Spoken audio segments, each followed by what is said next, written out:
And we're back. Thanks for that quick commercial break. And we were just talking about the governor's beer. And I've had it before.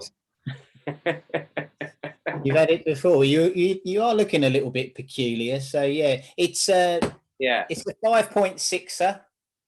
And it's got a little, you can't really see it, but you're looking at it on your phone, but there's that. Is it St. Arnold's Brewing or something near you? Oh, the gov knows about St. Arnold. Yeah. See, now it's similar. It is. He's got a beard and he's on his knees, so maybe you never know.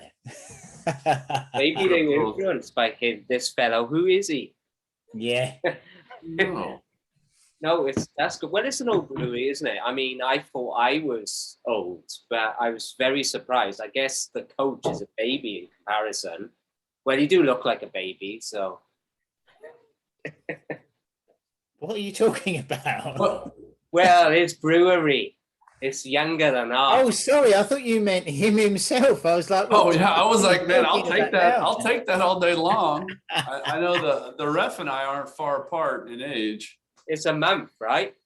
We are a month apart. We're 1978. I'm the year behind. Oh, so next year I could be. Oh, it's happening. Oh shit! No, I don't know. My dad's 78. He's got full head of hair. So good for you. Yeah. Let's see. So yeah, this is also known as Old Peculiar for many years locally. Was known, and we're probably talking about the 1800s here, as lunatic's broth, which I quite like that as a beer. I think that's quite a nice sounding beer. The old version of Stella. So it says here, Old Peculiar is possibly one of the country's most well-known and loved ales. That's it. Does that sound about right? It says it's the epitome of the greatest of British brewing tradition. And it is, it's a brown, I'm going to call it a brown ale, even though it's a ruby red. It's a brown ale from Yorkshire, and you can't get more British than that. Yeah, on Untapped, they call it an old ale. Does that sound familiar? Well, it is the same ale that they brewed all the way back then. And the family, this is the 5th generation, and they go all the way back to the founding father of the brewery, which is Robert Theakston, and it's now 5 generations on, and Simon Theakston still runs it. So that's quite amazing, really. When you think about that's what's happening with Yingling here in the States, and it's really cool to see that carry on and carry on. Yeah, just carrying on. And I think I've reviewed Yingling before, right? It's on here, and it's a very old brewery. It's the oldest brewery in the United States. It is. Yeah, absolutely. And I don't think that's the oldest brewery in the UK, though, right? Because we've done older. No, I cut. We had it in a quiz, didn't we? And I guessed it right, but my wife overruled me. What is it? It's That's just the way. It wasn't Samuel Smith's, was it? It wasn't. No. It was. I said it, and as I was writing this earlier, I thought, it's not as old as Thingy, which is like 1700 or something. But yeah, I'll have a look in a minute. Tell us about your beer, Coach. Oh yeah. Let's learn more about that. Bit of spiel on that. Well, I didn't know I was supposed to do a lot of research on it. I'm going to tell you, it's freaking phenomenal. Like I said, in another month, maybe a couple of weeks, it's going to start losing the freshness. Lagunitas, I believe it started in Petaluma, California.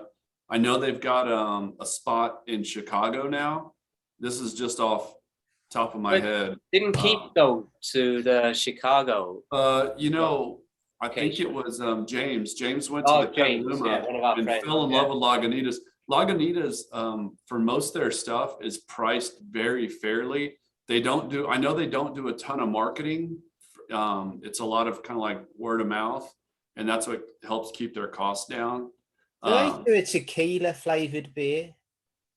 Lagunitas? Yeah. I don't know.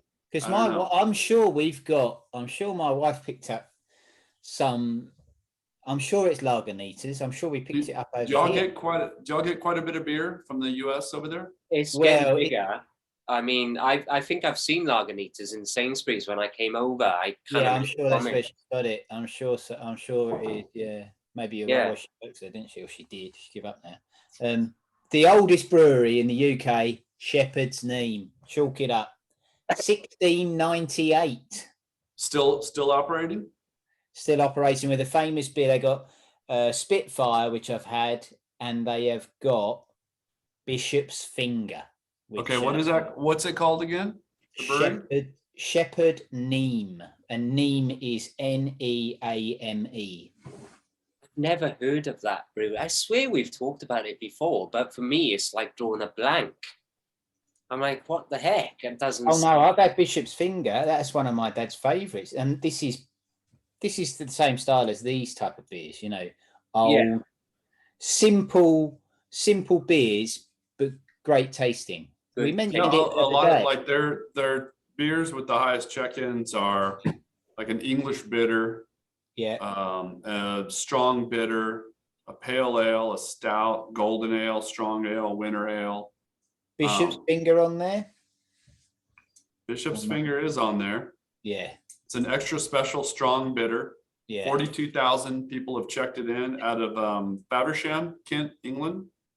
Okay, you know, that's where they come from. Okay. Kent, it's Kent, yeah. Okay, that makes sense. I mean, it's an old part of the world, and you can see it starting out somewhere like Kent as being one of the older ones. That style of beer, it seems very well suited for kind of colder, wet environment. Oh, man, well, when they brewed that, you know, it's 1698, you know, it was a different world back then. They were still able to burn coal and peat. Not any longer. Yeah, fighting off plagues. Yeah. That's because I've been to the oldest pub in England. I don't know if I ever told you that, Governor. I think I've told the coach. Yeah, where is it? It's in Nottingham, and it's called the Old Road to Jerusalem. And it's essentially built into the wall of Nottingham Castle. It's right below it. There's several claims to be the oldest, but I'm going to go with that one because I've been to it. And it was, I believe it was like 1260 or 1250 or something like that. And it's just, it's tiny. It's just like you're going into a cave. Yeah. Pretty good. I mean, it's cool. It looks a big old building from the outside, but when you go in, it's just a hovel. But you wonder, don't you, those beers back then, what they would have served in that tavern, if you will, obviously never survived the course. And they used to serve beer and mead back then in the, like you're talking about, the 1200s and that, because it was cleaner than drinking the water. It was safe. It was safer to drink beer. Yeah, definitely. What a time! Have y'all? I believe it's Dogfish Head that gets the DNA from some of these old relics, right? And recreates the beer from. Oh, cool. Have you heard of that, Gov? No, I haven't. No. Let's. The ref will do a little research on that. I want to say Dogfish Head is one of the ones that did that. They actually got the DNA from some of these old. I don't know if they were chalices or whatever, but they recreated these. That reminds me of when it was months ago and we mentioned it. They uncovered a brewery in Egypt the start of this year, and they are trying to recreate, like you're saying, from the remnants of the bottom of a pot or something they found. They're trying to get the recipe as close to that and see what they were brewing up. That's amazing, really. Yeah. I you might be let down a little bit, right? But that's why they was all walking like that. Oh, that's great. Go on then, let's have a bit of the old Japanese.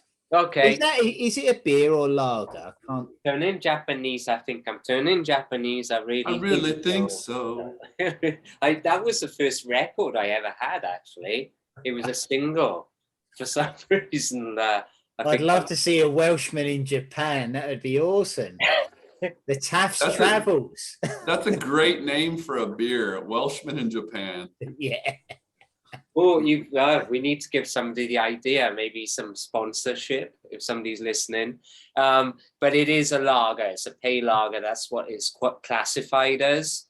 And yeah, it's like I said before, this brewery, it's called Kieran Brewery Company, and they are based out of, let me see, Spring Valley is the name of the place, and it is Yokohama, which is a city on the east coast of Japan, kind of central to the Southern Island.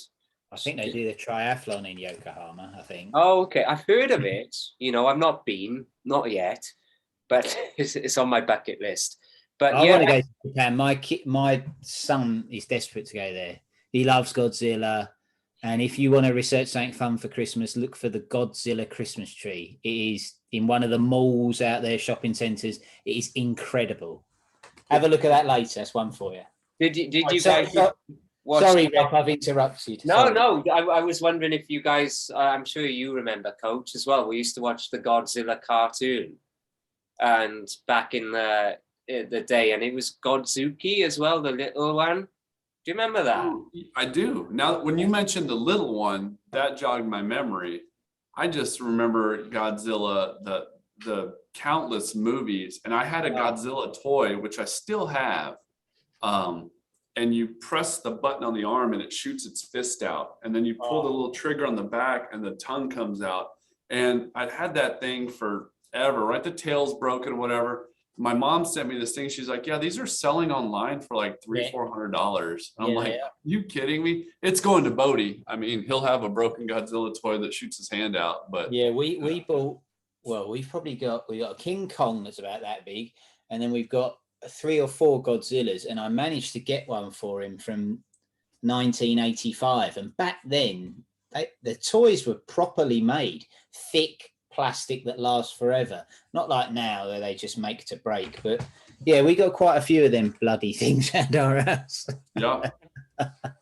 And with 4 kids, got so many toys. It's incredible. Oh, well, the coach actually gave me a Castle Grayskull from the 80s for Bumble. I think I don't know if I told you, my brother, Uncle Snappy Bumble, but I took it home for him, and he's got it up in his little games room now. But it could have given that to me because I was He-Man obsessed. Were you?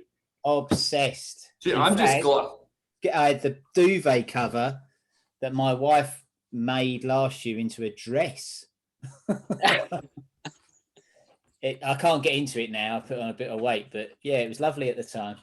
I went through my old toys, and I was like, I don't want to sell this. I don't want to do that. And then when Marco came to the house, he saw it, and he's just like, oh, my brother would love this. I was like, I'd rather go to somebody that's going to appreciate it. And I never got Castle Grayskull. I had a load of them, but I remember as a kid, I used to, because the bodies were plastic, but the heads were like rubber. Yeah. And I used to just eat, like my He-Man's got half a head because I used to just chew it when I was like 4 years old or something. Yeah, and you can interchange the heads, and yeah. And you look now, and if you find these toys in the packages, they're worth hundreds, thousands of dollars. I'm like, what? And it's fun. It's people trying to recreate their past, right? They're just trying to buy a bit of nostalgia. So the coach has got a bunch of garbage pail kids, so he said he'd give me some of his doublers at some point. Oh, yeah. You just got to come over, bring some beer, and we'll go through that stuff. I got tons. My son, he collected the last one, which was over here. They relaunched them for UK. I don't know, and he collected the last set, which was about 2 years ago. And you don't get gum in the packs no more. No. Oh, what? Really? When did that happen? And I think you get less cards. Everything's gotten more expensive, and you get less return on. That's exactly right. Like crisps, yeah. But anyway, we go down a shop called KK's, and you used to buy a packet, and back then it was the Atom Bomb, the black packet, and you used to get a stick of bubble gum, which was hard and good. Oh yeah. And like 6 or 7 cards for about 50 pence. Now, no, I remember, do you remember the Joe Blow with the bazooka gum? Yeah. Well, oh man. Yeah. Yeah. Bazooka gum is lovely. Oh. It's probably health and safety now. You can't package gum with cards or some shite like that. It's probably hurting their return on investment, I think. So there was a shop. There's a place in North Devon called Ilfracombe, and there was a shop there for many years. It's shut in the last couple of years, but it just sold American confectionery. So you could go in there and get anything that you can get. Obviously, where you might pay, I don't know, $1 for something, it was like £2 over here, but it was nice because you could get the one that we like over here that they don't sell in the shops is the what's it called? It's like the cherry, or is it cinnamon chewing gum? You know, you can get it. Okay, so there was one called Cinnaburst where back in the day they claimed that you could actually eat the wrapper with the gum. Did y'all ever hear about that? No. Oh yeah, Cinnaburst. Do a little research on that. Oh, and it had like little cinnamon crystals in it, and you would eat the gum, and they're like, oh, you can just chew the wrapper with it, and it would make the gum just terrible, but you could. It would just kind of dissolve right into the gum. But yeah, but you may be thinking of Big Red. Big Red, that's oh it. yeah. Oh, that's a drink, isn't it? Well, it's a gum and a drink. Okay. Oh, yeah, because it's made in Texas, right? Well, the drink is made in Texas, and it's Big Red and barbacoa is what people like to eat, which is cow head, which is meat, right? So, but the Big Red gum is a whole different thing. It's not the same company. No, I don't believe so. Oh, okay. I have to apologise here to the ref because me and the coach have been happily talking about sweets from the 1980s and what we used to buy. And of course, living in Wales, he only used to have either a choice of an onion, a leek, a bit of coal, or if he was lucky, he got to lick the pavement. Sheep droppings. No, I take great offence to that because we did have one other sweet, and it was the blackjacks. But that's all.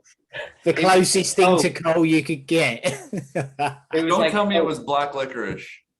Yes, it was. Oh, so every other country sent their black licorice there because nobody wants black licorice. Apart from Norwegians, they go mad. They go mad on licorice. Norwegians, don't they? If you told the coach about licking the pavement, does he know about that? So maybe you'd say sidewalk over there. Lick the sidewalk. Yeah, I'm licking the sidewalk. Is that my good accent, coach? No, but my grandmother used to say to me, if you lick that pavement every single day, you'll be as fit as a fiddle. You'll never get any colds or anything like that. I used to get a cold every other week, I swear. And But did you lick the pavement? No, I didn't. I didn't listen. Well, there you go then. So she was right. She was right. That's where that comes from. And I won't bring the other thing what my aunties used to tell me if I was. Hey guys, I gotta go on pause real quick. Okay. Yeah. And the coach is gone for momentarily. I don't know what happened, but he will be back with us in the office. In the office. Did the coach used to be? Did he used to be a fireman? The coach used to be a Coast Guard. So I was going to say, because you can say what you want, you can apply as many times as you want. You're never going to be one. Fireman. But no, fireman. But no, he was actually. Where? You live inland? We do, but what the coach used to do, and he'll tell us this, he used to drive down every weekend to the coast, and it's a 2.5-hour drive to do his service. What, down in Corpus? Is that the closest? It's in Corpus Christi, and he do, and they have a base there, like a military place that you can stay at. And I'm back with another beer. Okay, we were talking about your military service, coach, and thank you for that. I did 22 years in the Coast Guard, so even though San Antonio is about 2.5 hours from the coast. I was stationed down in Port Aransas area, Corpus area, so 2.5, 3 hours. And as a reservist, I'd go, 1 weekend a month. And then when I was on active duty, I just lived down in the Gulf. I went up to New York City after 9/11. I went up to the Canadian border, in North New York.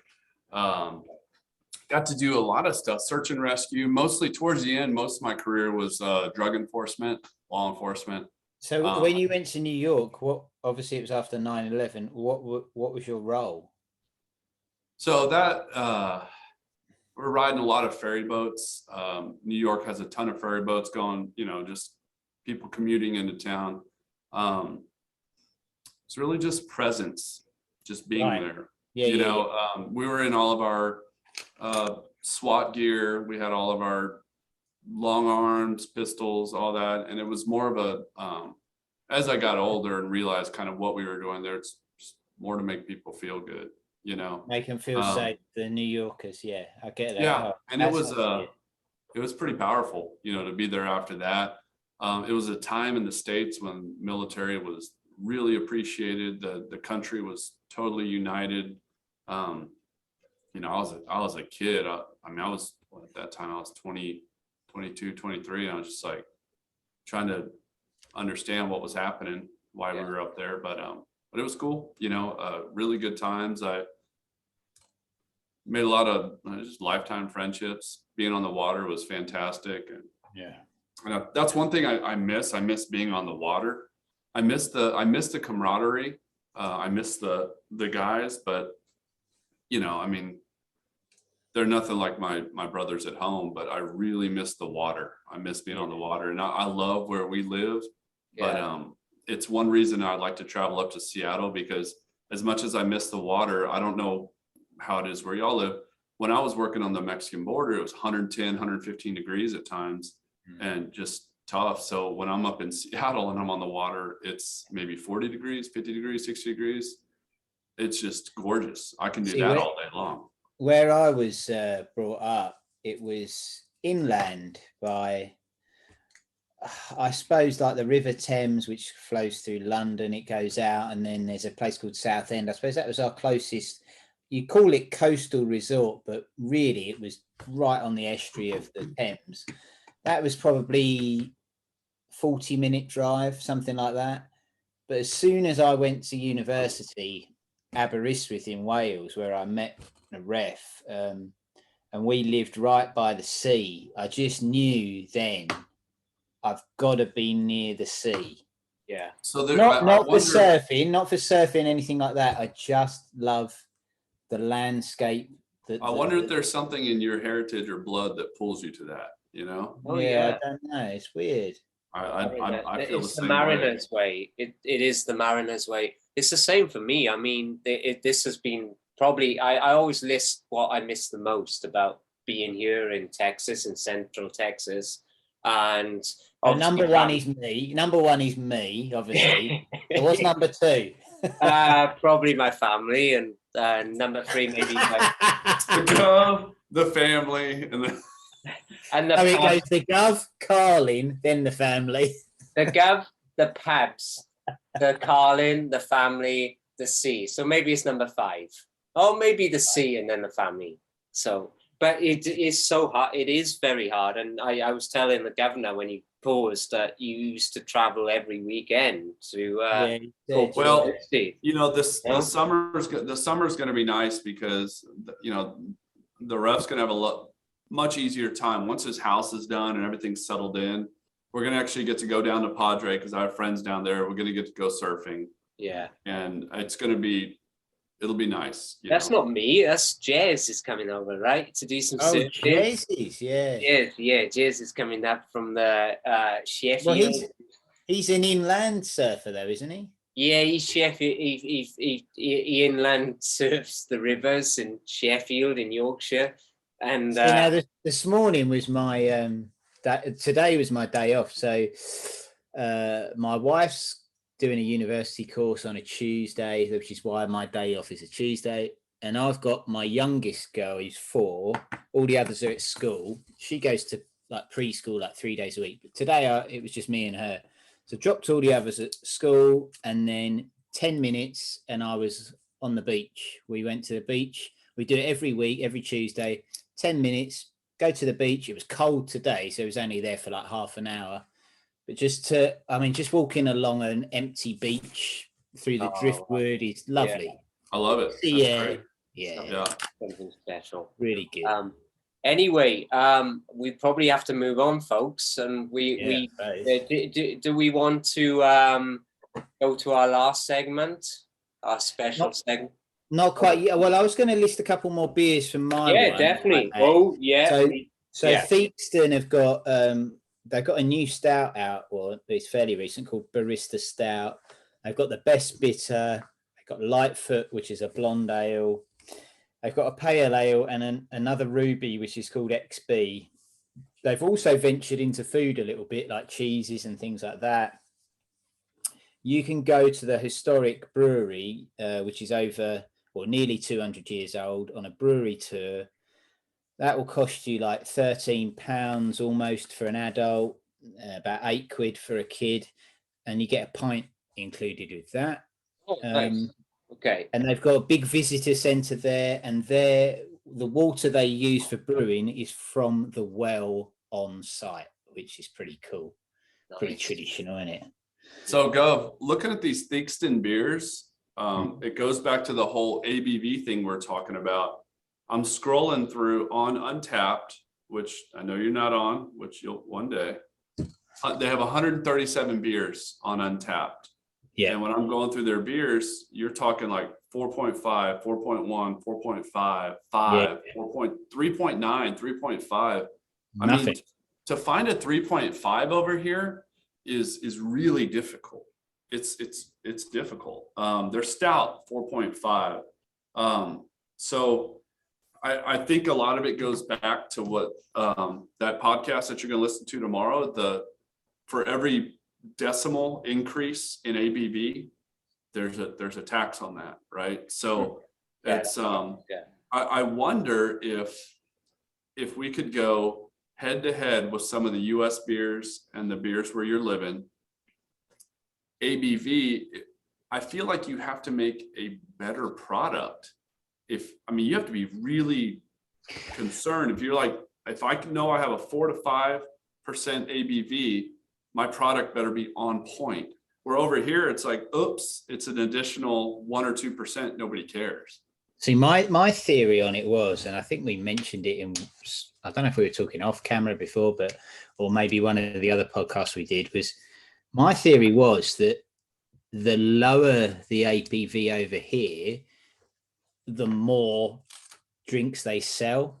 It's like mine's because when we used to go drinking, if we were still going drinking lagers, like we as we mentioned before, we were lager louts in our 20s. Yeah, we would drink 8 to 10 pints of beer. Yeah, and that's mainly, but you couldn't drink 8 to 10 pints beer that were 8-9%. You'd be fucked. You're absolutely right. There's a point where it's like you would prefer your customer to buy more beers. However, with a lager, it takes a lot longer to brew. So that lager has to sit there, whereas an IPA, you can whip them through. Pale ale, you can go through. A lager has to sit there. And I'm not a brewing expert, but I understand what you're saying makes sense. If I had a lot of beers that were lower ABV and really good flavor, I could just keep moving them and sell more product, right? Yeah. I mean, we used to go out and we could talk about what we think is the business of beer. That could be a whole nother episode, because we clearly aren't in that business. But the fact that we're not in it means we have all the answers. I know. We'll definitely do that. I'm not going to name any. I'll just name a quick few. They do a stout called Ichiban Shibari Stout, and they also do an IPA called Grand Kirin IPA. That's it. Good brewery. Ref, have you had them before? No, Kieran? No. The only time I've heard of it was through Kit's dad, who was out in Japan for a year. He lived out there, and he told me about this brewery. And he used to drink it back in the 60s, you know, so it's kind of, that's all I know about it. So I know. I want to say one night when we went out, the four of us to get sushi, that we may have had a Kirin. Oh, yeah. But there's another Japanese beer with a little bird on the Oh yeah, that's what I was trying to tell the guy in the place. There was one with an owl on it, and he did not know what I was on about. I'll find that one for you. Yeah. Do you want to list any beers, or should we move on? Hey, this is y'all's baby. Y'all move on. Do your thing. Move on. Go on. All right. So 9 minutes. I've seen it. The thing flashed up. We're limited for time before the final commercial break, so this is what we do at the end, and it's a special one just for the coach quickly. Hi, you. It's Drags of the Week. What's your drag, coach? Oh man, I got 100 of them. But you know what? Let me talk about the untapped thing, because I think there is real value in this. But again, if you don't like a style of beer, then I don't think you should really judge it, you know, and because knowing a lot of head brewers, they put a ton of effort out in what they do. So if I were to go in there in a beer that I know I don't like that style, and I drink it and I give it a 0.5 because I hate it, well, it's bringing that scoring down, and it may impact somebody from, you know, drinking that beer in the future. So, oh yeah, I see what you're saying. You know, so it's because I mean, it's a personal thing. It's an art form, and just because it's not your style, I don't think you should necessarily rate it. And I don't know if that's the type of drag you're looking for, but to me, it's more like, if you know, my scores are much like the rest. They're usually pretty high. They're typically higher if I'm drinking with friends and the environment. But you know, if it's a good beer, then it's a good beer, and if it's an okay beer, then it still might be worth drinking to somebody, you know. Yeah, I think I agree with that. I think that the society we live in as a world as a whole, it's always about judging everything. You know, it's about, oh, my beer is better than your beer, and like you mentioned earlier, you know, people sneering at other people almost if they didn't know what was in a beer. But there's people I know that wouldn't touch a stout. So if you gave them a stout and said, right, you've got to rate it now, they'd say, that's disgusting, I don't want to drink that. And you're exactly right, it's not fair that it impacts the people that have made it, unless it's some really piss awful beer that's made you sick, or you know, not in the thing that you didn't. Well, if they completely missed on the mark, and you went to the brewery and you knew that beer was old or something like that, then maybe so. And that's a conversation with the brewer, the people working there. But yeah, you're right. I think everyone wants to have a voice, you know, and they feel that their voice is so important. But I mean, I met a guy. I don't know if you heard the podcast back in the summer. We called it, I think actually the ref called it the Law of Lawrence, which is this eccentric brewer that I met who lives about 3 miles from here, and he brews beer, and he hates craft beer scene. He hates CAMRA, which is the Campaign for Real Ale. He hates pretty much everything apart from what he brews. And but he's an interesting guy, and he can brew. He said that he hates it when people go down there. He has English. That's why he called his beer English Standard. He said it's just standard. It's just British bitter. It's standard. And he said he hates it when he pours a pint in a Duckworth that left there to drink out of. Duckworth pint. Yeah. And he said before the person's tasted it, they said, "Oh, that's a good beer, that." And he says, how the fuck do you know that that's a good beer? You've not tasted it. He said, I might have been off that day. You might have had a rough day. He said, don't tell me my beer's good without tasting it. He's like, so I remember that episode, Guff. Yeah. And what's funny is that brought up, it made me think of one brewery in particular, Chuckanut Brewery it's north of Seattle. And the owner of Chuckanut, the head brewer, He does lagers, pilsners, Kolsch, whatever. He doesn't do IPAs. But at the same time, he doesn't shit on IPAs. He's like, I just don't do them. And Chuckanut does some of the cleanest, best lagers and pilsners in the United States. I mean, Chuckanut, every beer I've had from them is an absolute 5. It's just gold, but it's not crazy fancy or anything like that. Yeah. But when I see the interviews and stuff, he doesn't shit on IPAs and all that. And I appreciate that. I was like, dude, you do this, you know what you're really good at. Yeah, right. Stick with it and let everyone else do their own thing, you know? I don't know. Like I said, if you can go to a place like, you know, Cibolo Creek or Weathered Souls or the places we're accustomed to, and nobody's pretentious and people are there kind of building up the community. I know in Bernie, where I live, Bernie, Texas, there's going to be 4 breweries within 500 yards of each other. It's the closest breweries in the state of Texas. And the minute they announced a new brewery, every other brewery was congratulating them, trying to do collaboration beers. It's a beautiful thing. It's like, look, man, all we're going to do is bring more people in the community to drink beer and have a good time, right? So it's not a competitive, it's not judgmental.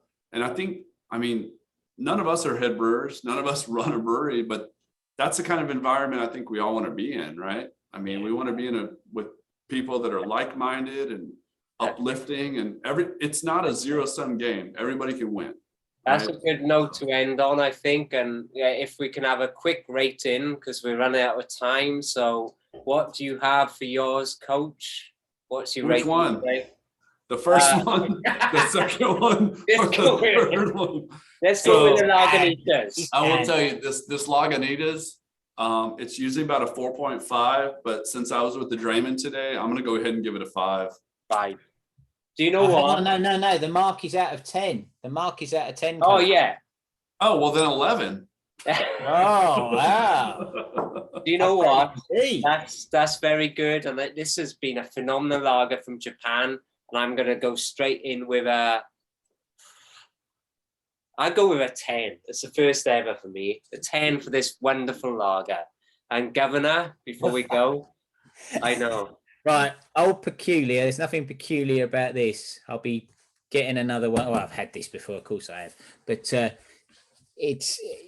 ain't going to give it a 10. It's a 9. It's a lovely beer. It's a staple of Britain. You can't go wrong with it. 10? What the fuck are you talking about?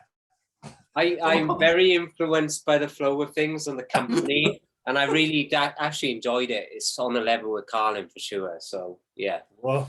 Hey, I can't tell you how much I appreciate being the first guest on this awesome podcast. I had a great time. I hope you'll invite me back. Most welcome. You come back again anytime. Yeah, we're gonna redo it again, and thank you for enjoying us. We've had a wonderful time, and we would bid you fond farewell, DrayBarrels, and ta-ra from all of us.